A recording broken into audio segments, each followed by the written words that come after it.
They say the next big thing is here, that the revolution's near. But to me it seems quite clear that it's all just a little bit of history repeating. You're listening to the Lazy Generation Podcast International version. This week, I tell a curious story from world history to comedian Jack Holmes. Have fun. Shit. Oh god, it's happening. It's finally happening. Jack, welcome. Oh shit, yeah, we're recording. Hey. Yeah, we are. So glad that you're here. So glad that you're doing this. We actually have a sort of backstory, because you wrote to me 4 years ago. Was it 4 years ago? It was 4 years ago. It was in 2016 when we did our first and only live show. And I wrote back to you saying that I'd get in touch with you if there were any developments, and there haven't been. But good news, there's been some developments. Oh, cool. I'm doing a podcast. There we go. It's not quite what I wanted to do. You might know it. But... You're on it now. We're doing the very first international episode today. Way. So, in the spirit of international relations, I would ask you a couple of questions first. Sure. You're from the UK. I am. Good. Not a question, but still important. So, you've been living in Austria for 10 years. 10 years, okay. Being from the UK, what do you think is it that sort of ties the cultures of the United Kingdom and Austria or Middle Europe, like German-speaking? What do you think ties those cultures together? That's so weird, because I did a phone interview earlier on and someone asked me that exact same question, and from my experience, the biggest similarity is a willingness to drink beer in the afternoon. Okay. Like the lunchtime beer, it doesn't seem to be frowned upon in either country. No. And it's like, all right, I feel like I'm going to get on. As we were saying earlier, the early morning beer is also very, very much accepted. I mean, I've had a few of those, but I have weird looks. But somehow you're sitting down with a piece of lasagna and no one seems to give a shit. Good answer. The answer is, of course, wrong, because obviously what the correct answer would be explosions. And when I say explosions, what's like the first thing that comes to your mind? I mean, England and the Germanic-speaking world would be one of the world wars, whichever one you want to pick. Okay. I'm not sure if that's the answer you were looking for. But... Also wrong. Sorry for the misleading questions. Because it's mail, of course. Mail. The first thing that you should associate with explosions is mail delivery, like postal service. I'll stop with the misleading questions and start reading the text. On October 12, 1810, famous German author Heinrich von Kleist, you heard of him? No. We doesn't matter. We didn't really study famous German authors in, I wonder why that is. in English class in high school. Heinrich von Kleist published an article in the daily newspaper Berliner Abendblätter. It was titled Useful Inventions, and it included the following. Quote, these days has been invented an electric telegraph, which is capable of transmitting at the speed of thought, by which I mean faster than any chronometric instrument can register messages, using a metallic wire and an electrophorus. I don't know what. No. That sounds like a word got translated wrong. Yeah, probably. Much as we would like to bestow the crown of achievement upon the inventor of this mailing service, which rides upon wings of lightning, we must point out the following. It is only useful to relay short, laconic messages. This is hardly in the interest of the merchant, since it is of no use for the transmission of letters, parcels, or attachments. We therefore propose, with the purpose of closing this gap and to advance commercial communication around the world, a bombing post. A bombing post? A bombing post, yeah. An institution which throws between mortar and howitzer stations within ballistic range of each other empty containers which can be filled with mail or parcels. Oh, God. These containers can be traced by the human eye and easily collected from muddy ground and reused. So his plan was to just explode launch a bucket full of letters. Exactly. The mail is coming. Duck! The idea of a ballistic mailing system had been born. Gerhard Zucker was born in Hasselfelde, Germany on November 22nd, 1908. He began experimenting with rocket mail in 1931, but his experiments were fruitless and bordered, at least partly, on fraud. since all he basically did was put fancy house on fireworks. There is a picture of Zucker taken in Berlin in 1933, which shows him demonstrating a model of his 13-foot rocket to a large crowd of Nazi officials. He boasted then that it was, quote, the largest rocket ever built on Earth. The 25-year-old inventor is gesturing towards his dirigible air torpedo, which lies on a carriage with flimsy wheels and points 45 degrees into the air. See that? Alright, you want to go similarities, that's the first difference, because when a 25-year-old in England starts blowing shit up, he's a nuisance to the States. Yeah, well... And the guy does it, and he's a Nazi scientist. No, he's not a Nazi scientist yet. He's like presenting his ideas to the Nazis. Yeah. Which were very much into blowing up stuff, so I can see where he's going, but... So was the Second World War just a very misguided attempt at an early Amazon Prime? Yeah. All they ever wanted to do was safely deliver some mail. They were just trying to get intended for any of this to happen. Just trying to get past the rollers Nintendo Switch games to 1930s England and just being a little bit heavy-handed with the gunpowder. The Luftwaffe had been disbanded under the Versailles Agreement, and Zucker was explaining to the assembled representatives that his missile might reach many parts of the world as an alternative bomb carrier. He wanted 10,000 D-Mark to develop his idea. Of the 14 specialists in attendance, 12 declared Zucker's idea utopian. Only 2, Zucker later remembered, believed it might work. In a 3-page curriculum vitae, written shortly before his death in 1985, Zucker wrote that after his lecture, he was taken to a lunatic asylum for a psychiatric evaluation. No. He described how he was locked up for 2 hours, quote, the doors had no handles on the inside, before a friendly psychiatrist declared him sane. Well, that's because no one's fucking blown a door handle to them. Yeah, some poor bastard needed a door handle and his invention wasn't ready. Yeah, the rocket mail was not delivered. That would have been a great way of declaring his sanity or not. It's like, all right, if we can blast a door handle into this room, you're free to use it and go. But if not... Oh, well, it's blown the door off. Well, guess that works too. What Zucker didn't know was that the Nazis had already begun secret experiments with early liquid fuel rockets. The previous summer, 22-year-old Werner von Braun, a member of the Jules Verne-inspired Society for Spaceflight, Verein für Raumschifffahrt, VFR, had impressed officers of the German Army Ordnance by successfully firing a rocket 1,000 feet into the air. Early rockets were notoriously inefficient and erratic. The same year of Zucker's demonstration, rocket pioneer Reinhold Trilling died in a laboratory explosion which also killed his 2 assistants. The Nazis established the Peenemünde Rocket Center on the Baltic Sea to perfect the science. Over the next decade, von Braun and a growing team of specialists would develop the famous V2 rocket, 3,500 of which would be launched in World War II. Many of them on England, of course. In 1933, Zucker worked in the mountain town of Silberhütte for Eisfeld, a company that had developed a rocket-propelled train that Zucker claimed to have driven as it was sent hurtling along its rails at 250 kilometers an hour. That's some Looney Tunes shit right there. That is fucking Wile E. Coyote trying to catch a fast bird. Like, oh, I'm going to put a rocket on a train. With 1930s rails. I mean, these days it's not that unusual for trains to go 200 kilometers an hour. Yeah. But the rails back then, there was no way that you could have a sufficient system for traveling 250 kilometers an hour for some time. I've seen Back to the Future 3. When you a train goes at 88 miles per hour, it's a fucking disaster. And it's going to the future. It's did we win the war? But I also love that the company is named Eisfeld. Yeah. Because that's just such a cool evil Nazi company name. Absolutely brilliant. Quote, I was virtually the first rocket pilot, but earned no appraisal at that time, Zucker boasted.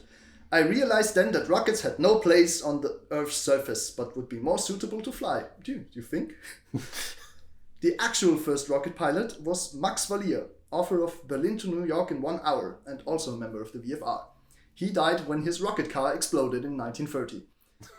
So you can his already rocket car. His rocket car. Yeah. So you can already see the general direction this is going, where everybody's trying out shit, but nobody has proper experience. I'm amazed the Nazis were able to accomplish all that they did when these were the guys coming to them with ideas. Yeah, well, Yeah, but I think the reason why they were so successful was that they declared this guy a lunatic and tried to have him locked up instead of saying, yes, here, have some Reichsmark. We don't care. Having been rejected by the army and determined to get his rocket airborne, Zucker persuaded his father, who owned a dairy in the Harz Mountains, to sell a few acres of land to fund his craze for rocketry. His subsequent experiments with rockets were media events, and Zucker's natural talent for showmanship became an embarrassment to the Nazis, who feared he would draw attention to their own secret tests. They tried and failed to stop him flying rockets. It is later thought that he must have redeemed himself. Some historians believe that he joined von Braun's team in the late 1930s. Zucker fired his first missile on the 9th of April 1933 near Dünen on the North Sea coast. According to one contemporary journalist, the large crowd who turned out to watch burst out in mocking laughter when his rocket belly flopped onto the Cuxhaven mudflats. Zucker blamed the ballistics experts who supervised his experiments and demanded that he reduce the amount of igniter fuel by half. Zucker had packed enough, they said, to propel his rocket to Helgoland, 70 kilometers off the German coastline. Zucker planned another flight 4 days later, which would carry a mailbag of postcards that had been stamped with the message, sent by the dirigible mail rocket Hertha, System Zucker. But the authorities forbade him from making any further demonstrations. In the summer of 1934, he accepted an invitation to the Apex International Airmail Exhibition in London.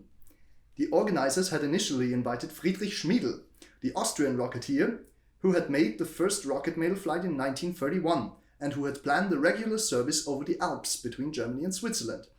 But Schmiedl, being a pacifist, had destroyed all his scientific instruments and special apparatus in 1933 so as to prevent their misuse for military purposes.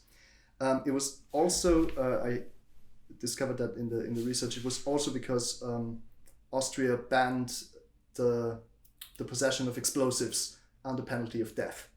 So why bother going through the legislation to ban it? It's just like, nah, fucking do your own thing.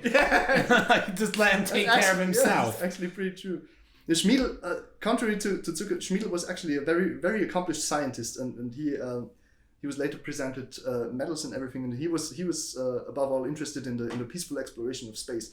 But Zucker he was a businessman. He didn't care where the money came from, what would be done with the rockets. He just wanted money. At the exhibition, Zucker's fortunes changed when he met the London stamp dealer C.H. Dombrowski, with whom he became joint founder and co-director of the British Rocket Syndicate, run by a German. Wonderful. That was a big fuck up on England's part. They should have been very suspicious about this. All that I was refused in Germany, Zucker wrote, I was to become in London. According to Zucker, Dombrowski raised £50,000 for future flights, a sum which he hoped to recoup selling specially minted rocket mail stamps. Quote, if successful, the stamps will be very valuable, Zucker told potential sponsors. Some stamps sold in Germany 3 months previously are now worth £100. The stamps from his aborted Dünen flight were selling for 800 times their original value. Because people love it. It's like, remember that bit? Fuck up, give me a stamp, I want to be reminded of this. He fucked up. He should have had a merch table at the side of the power explosion. Yes. Welcome. Would you like a piece of the rocket? It's only 50 Reichsmark. If it's too big to take home with you now, don't worry. We've got a stamp. We'll mail it to you. Yeah, we'll mail it. We've got another rocket in 4 days. So. You're not that attached to your house, are you? No, we don't offer postal insurance. The logician and philosopher Robert Hartman, who was nominated for the Nobel Peace Prize in 1973, then working as a photographer in London, volunteered to become the syndicate's press agent.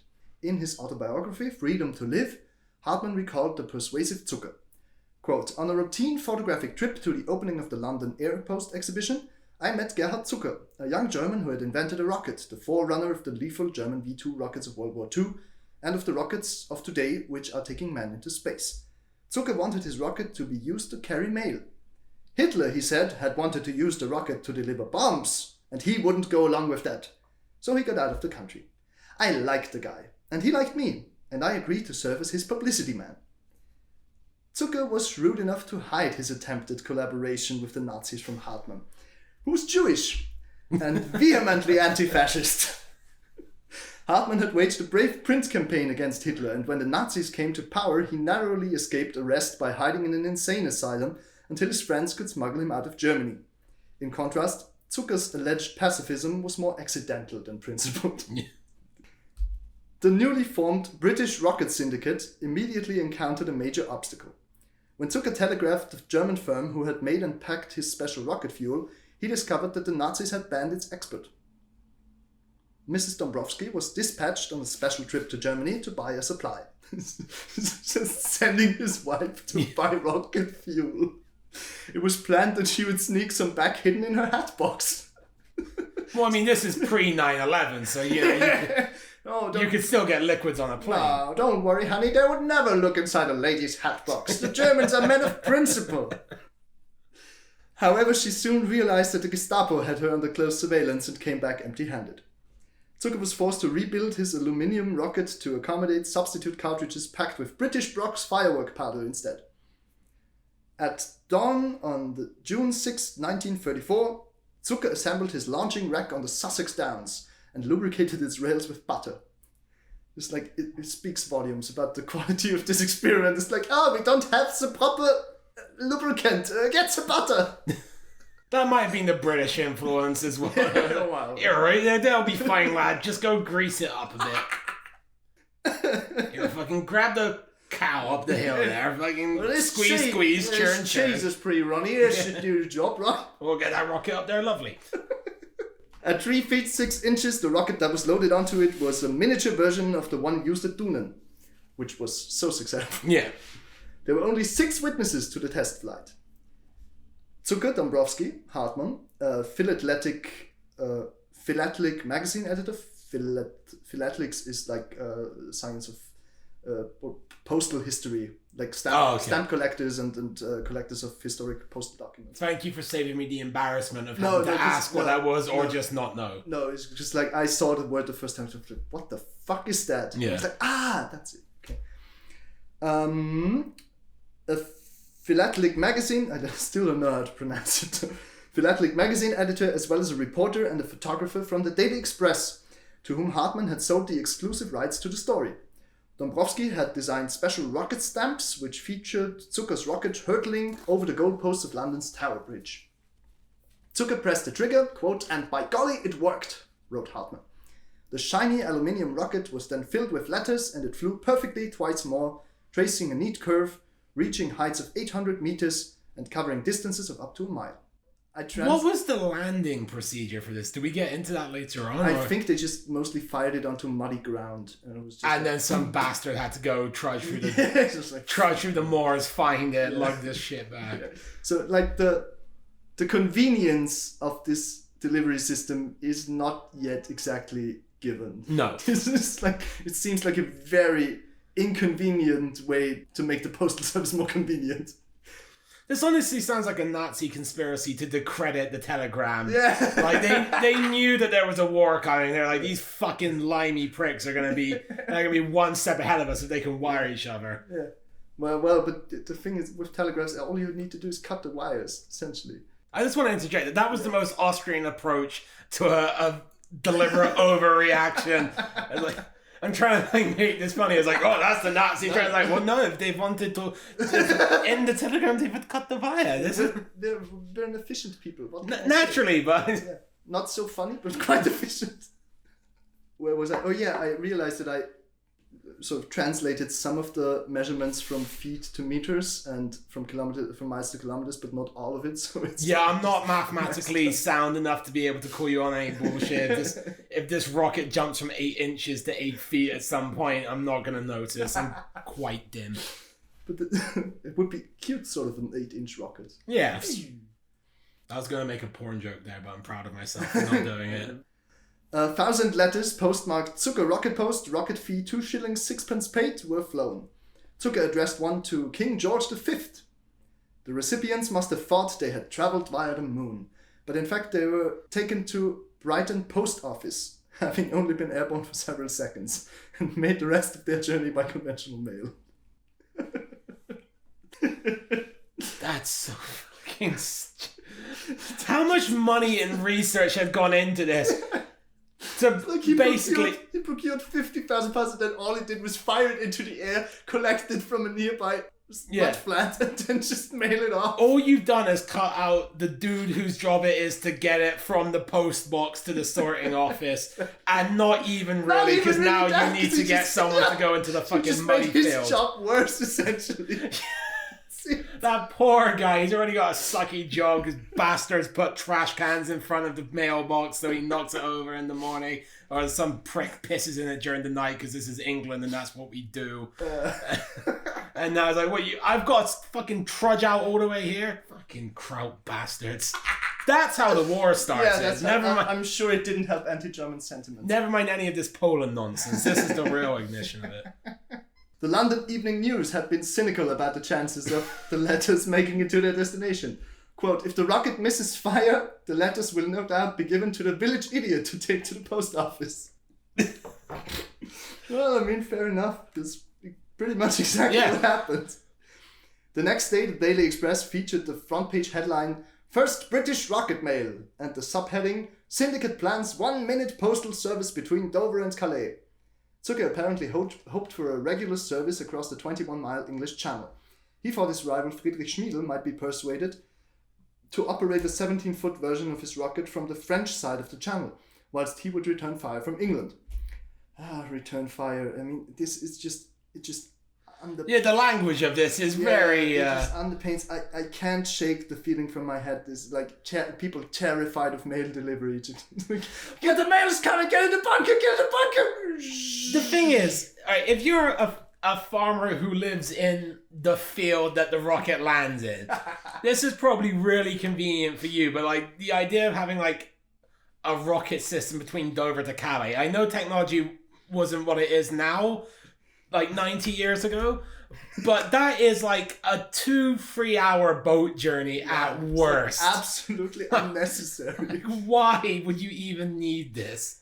The British government became interested in Zucker's scheme, and that July they arranged for an official test flight in Scotland.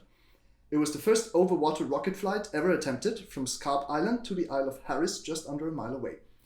This remote part of the Hebrides had been in the news recently because the people of Scarp, which had no telephones, were unable to contact anyone in an emergency when bad weather made it impossible to relay a message by boat. Christina McLennan, who was due to have twins, had a difficult labor and no doctor could be summoned to help her. She eventually had one daughter on Scarp and the second after the weather had died down, and she could be evacuated 2 days later in a hospital on the Isle of Lewis. So there was actually some merit to at least to the idea that you need to invent a mailing system which is not dependent on the ocean currents. Yeah, I'm not saying this is the best idea. It's just early. No, but I really do need to stop, like, because that's why I'm here, is to nitpick this fucking story. If the weather's too bad for a boat to like navigate your point successfully, can I assume a rocket is also not going to be like... I can see where you're going with this. It might just been blown off course and just land in the sea. Yeah. Don't worry, the doctor will be here any minute. There's a fucking thunderstorm and then you're just like hurtling a metal object towards... Any minute now. Yeah, that too. If you care that much, put the woman in the rocket. That's the fastest way of getting her. I guarantee you that baby will not be inside of her when she lands as well. That's a whole new way of looking at delivery. Like, baby, it was a poor attempt at a pun. I'm sorry I slapped that. That's okay. It's okay. Oh, I get it, because you deliver a baby. Because you deliver, yeah. Exactly. See, I didn't help it by being slow to the take. I'm sorry. You asked a fucking hack to come on your podcast. The mother and the twins survived, but questions were asked in the House of Parliament about how the Great British Empire could allow its own subjects to live with such primitive communications. Zucker's rocket, a high-tech emergency flare, promised to provide almost instant messages.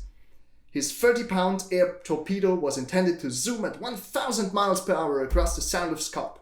However, when the much-anticipated launch took place, the rocket lifted only a few feet before exploding with a dull thud. Alright, so maybe don't put the pregnant woman in the rocket. Maybe don't put the pregnant woman. Maybe don't put paper letters in a metal container filled with explosives. See, I'm going to reinforce the hack point that I hadn't come to that conclusion. When the smoke cleared, 1,200 letters marked with green and red rocket mail stamps could be seen falling like confetti over the beach.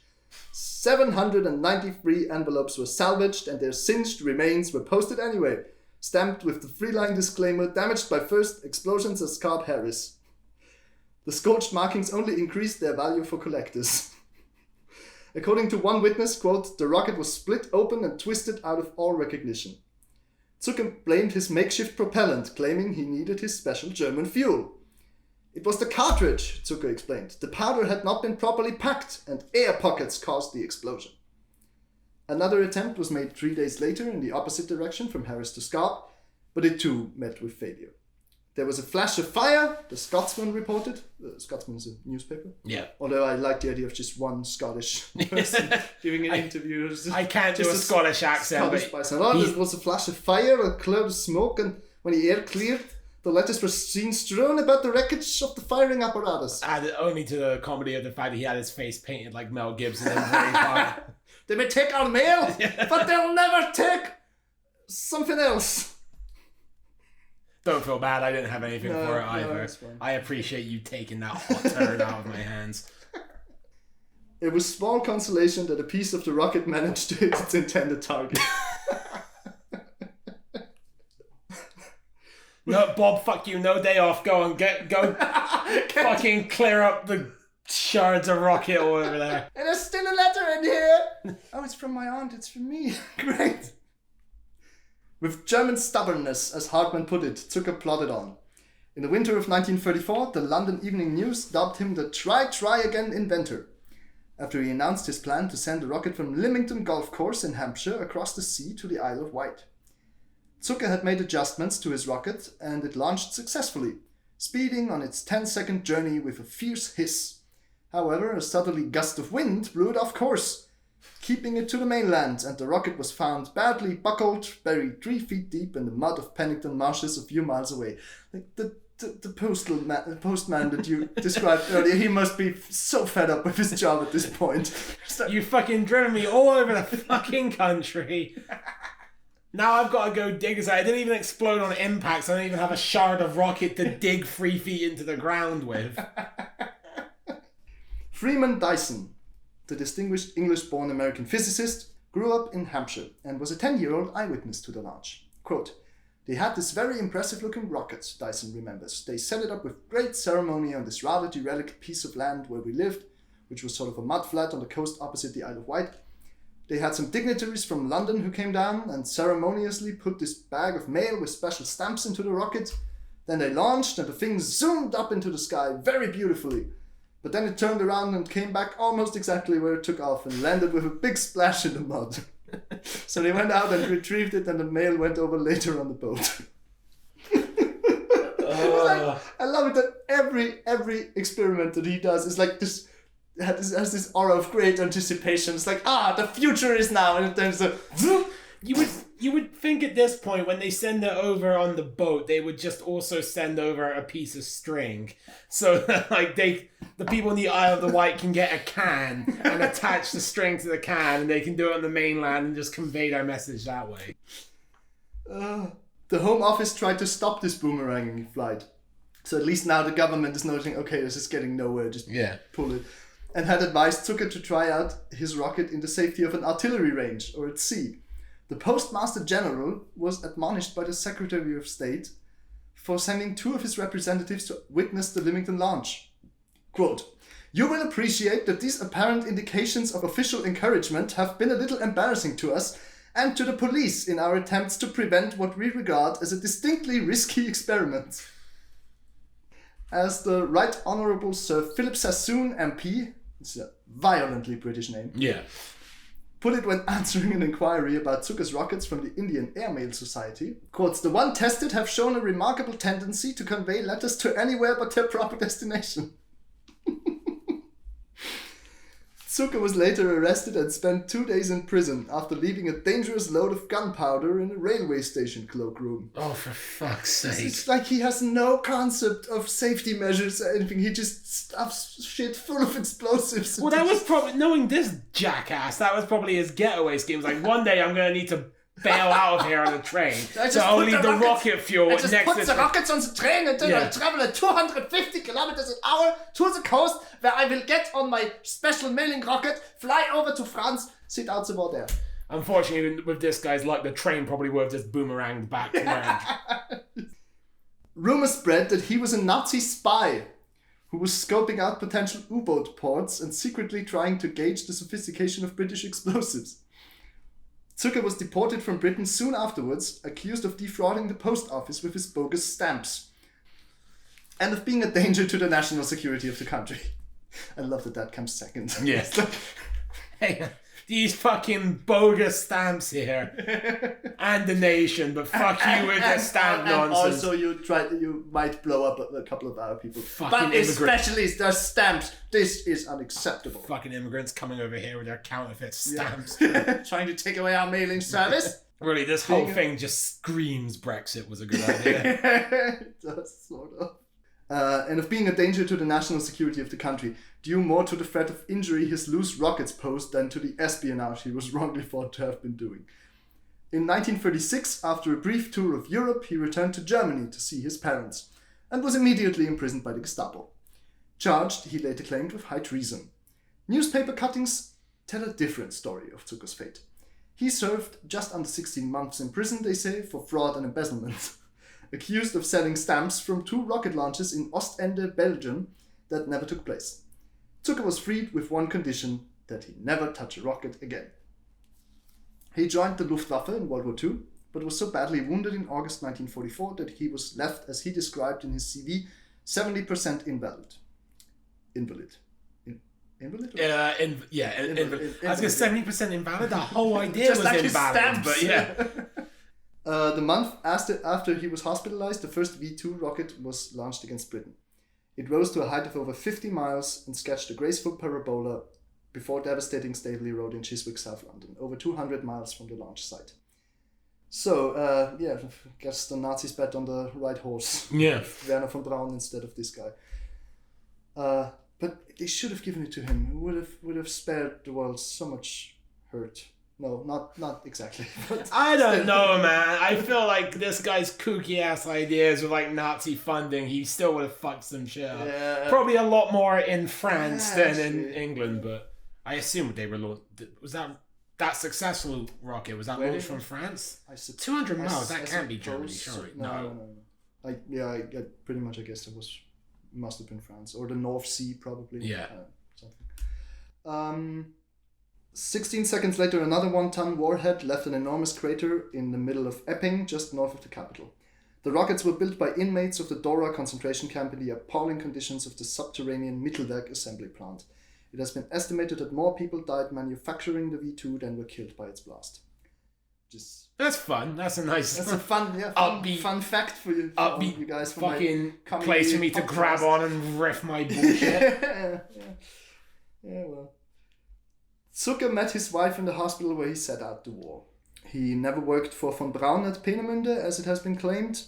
The Nazis thought him small fry, a careless enthusiast. After the war, von Braun and his team were secretly extricated to the United States. The Nazi scientists were too useful to the American military to be executed as war criminals. But Zucker was left behind to begin a new career as a furniture dealer in West Germany. I can't believe NASA didn't want to take this guy on. Yes, we are trying to get a man on the moon here. Yeah. That is, so much is clear. What about letters? Can we send letters to the moon? In 1959, the US Navy submarine USS Barbaro assisted the Post Office Department, predecessor to the United States Postal Service, in its search for faster mail transportation, with the only delivery of, quote, missile mail. Wait, this is the when you US thought- now. This is the US now, yeah. Doing missiles. Just when you thought it couldn't get any more stupid. The USPS had officially established a branch post office on the USS Barbaro and delivered some 3,000 pieces of mail to it before the Barbaro left Norfolk, Virginia. Doesn't it kind of go against the idea of a post office to have it on a mobile carrier? I guess, yeah. I mean, this is the whole idea of a post office is that you have like a fixed place where people can bring letters. Not that I want to nitpick, but out of that whole scheme, I feel like that's the smallest part of the insanity. That whole thing, like, that couldn't be any more American excess if, like, one of the first things in the missile had been a box set of Tiger King. Like, it's so fucking show, missile mail. The mail consisted entirely of commemorative postal covers addressed to President Eisenhower, other government officials, the Postmasters General of all members of the Universal Post Union, and so on, from United States Postmaster General Arthur E. Summerfield.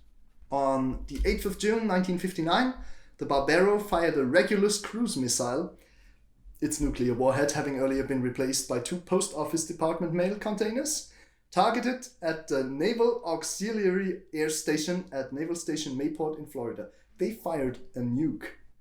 They shot a nuke. Wait, I thought you said it had been replaced. Yeah. They took, it was the same shell. They took out the nuclear warhead, but it was the fucking shell of a missile, of a nuclear cruise missile. Which, I'm no nuclear physicist or anything, but surely the shell of the missile has to be designed to explode on impact. Otherwise, what's the point? I haven't even considered that. That is absolutely true. Jesus. Oh, man. The Regulus cruise missile was launched with a pair of Aerojet General solid propellant boosters. A turbojet engine sustained the long-range cruise flight after the boosters were dropped. 22 minutes after launch, I always try to say lunch, this is launch, the missile struck its target. Is also like, you're delivering mail and you're talking about targets and cruise missiles and everything. At Mayport, the Regulus missile was opened and the mail forwarded to the post office in Jacksonville, Florida for sorting and routing. Upon witnessing the missile's landing, Summerfield stated that this peacetime employment of a guided missile for the important and practical purpose of carrying mail is the first known official use of missiles by any post office department of any nation. Yeah. Yes! Yeah, it was. And rightly so. Because most countries are like, hey, let's not nuke ourselves. Yeah. It's not transport mail via nuke. Again, not a nuclear physicist, but sure, like, they've got to be pretty toxic. You got to think that, like, any mail that just gets shoved in that same cavity is going to get some sort of residual nuclear waste on it. So now, But the great thing about this is it was only mailed to government officials.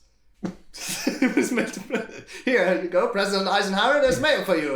We checked it at the Geiger counter. It's highly toxic. Would you like me to dispose of it? Good news, the mail landed successfully. Bad news, it's going to be about 80 years before you can touch it.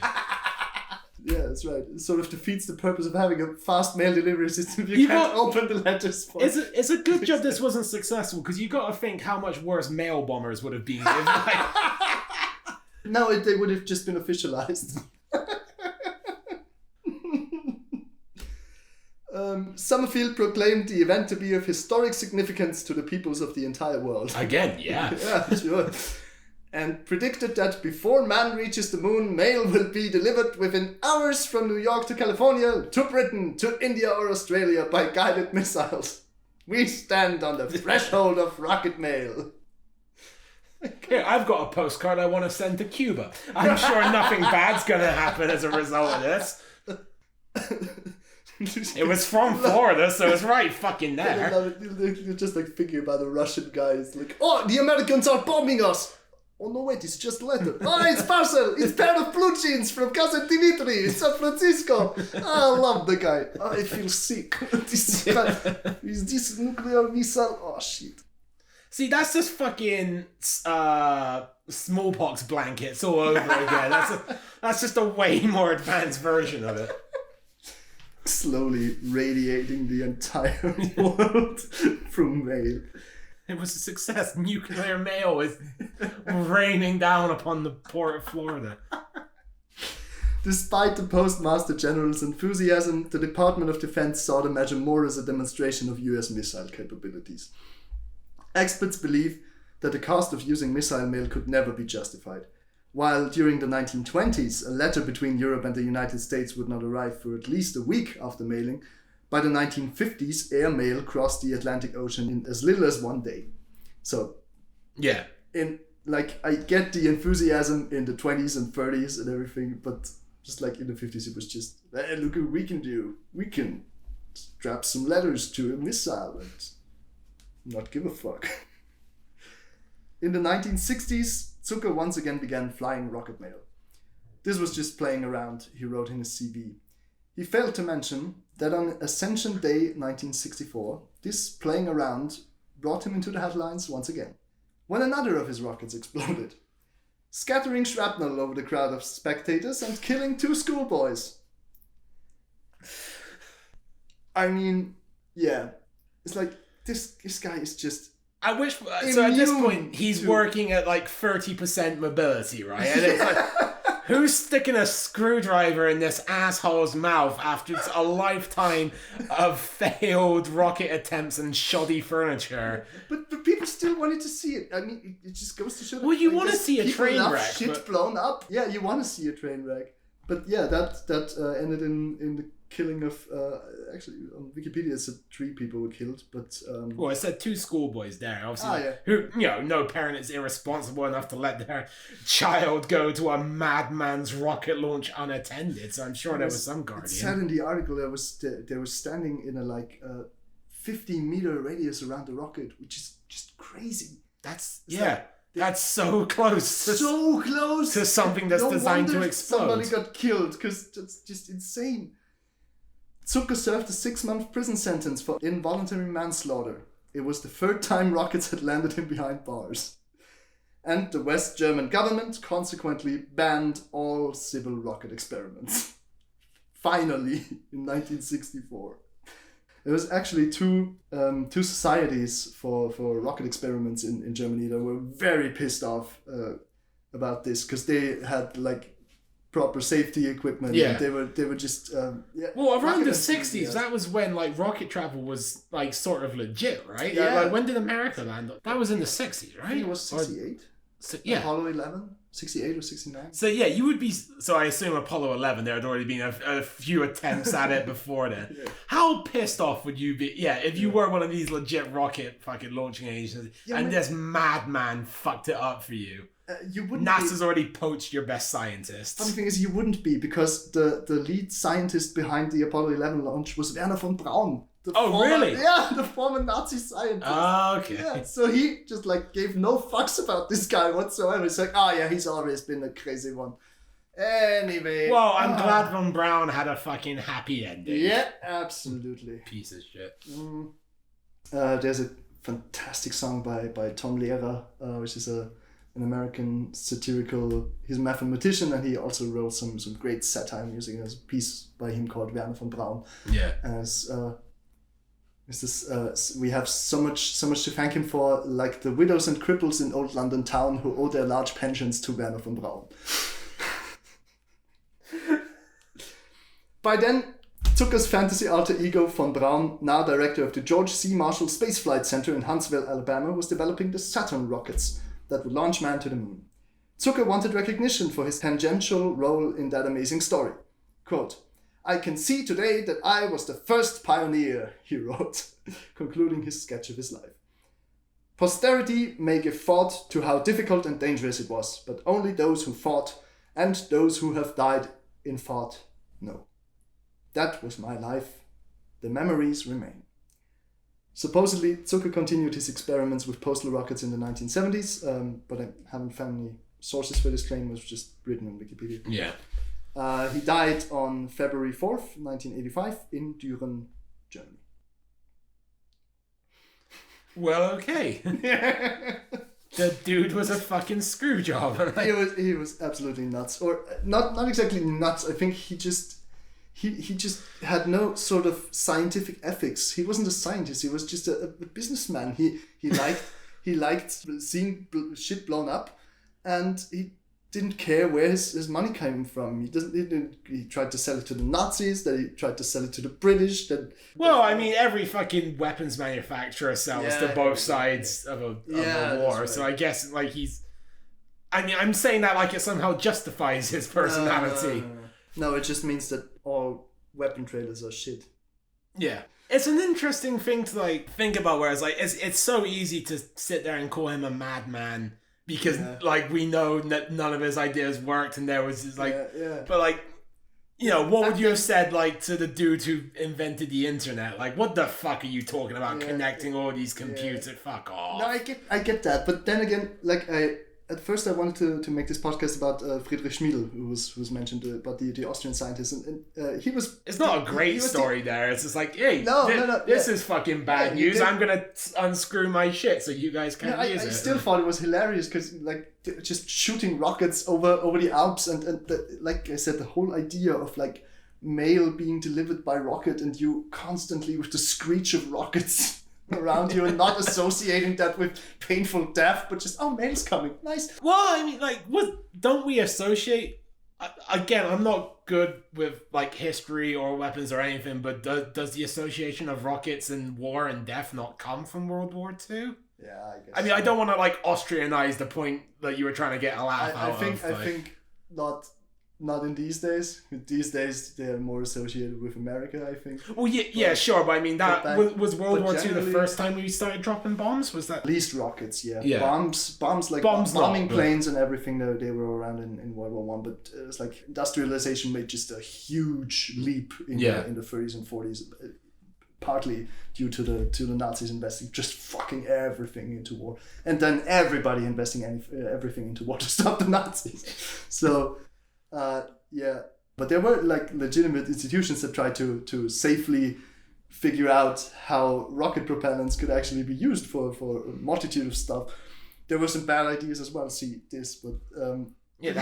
just traveling salesman. He just didn't give a fuck at anything. He was a carnival man essentially. Oh look, it's my rocket. Yeah, it's like step right up. Travel straight to the moon. Oh no, it's exploded 5 feet into the air. Oh what luck. Oh, are those two schoolboys okay? I hope so. Hilarious. The fact that guy hasn't got his own movie is a travesty. He does. There's a British movie from I think 2004 called The Rocket Mail. I read some reviews about it. It's like a war drama. That's a drama? It's a drama. Oh, don't dramatize that. That's what I was thinking. It's like it would be a hilarious satire, but it's supposedly pretty serious and has a serious tone and there's a love story between him and the Scottish girl that he met during his experiments and everything. It's supposedly also serious, which makes me really sad because it could have been such a great comedy. Well, I mean, yeah, you've got like kids dying and shit like that, which that's only by the end we can leave that out. And then by then he had already been boringly living as a furniture salesman, so we don't need to include that in the movie. You don't want to fucking skip out the dude like clearly having a midlife crisis and going, nah, fuck this, I'm going back to my original dreams of firing rockets. That's actually true. Perhaps maybe you could do like the closing shot of the rocket zooming into the air, and then you go black, and then you just put up the text, the rocket subsequently exploded, killing two schoolboys, and just end on a real... Just end like fun, a final destination But you'd have to do it as a really dark comedy, obviously. Yeah. I mean, it's all about explosions and shit. Jack, thanks so much for doing this. No worries, man. Thank you very much for having me. Tune in next time when the topic will be something else. Yeah. See ya.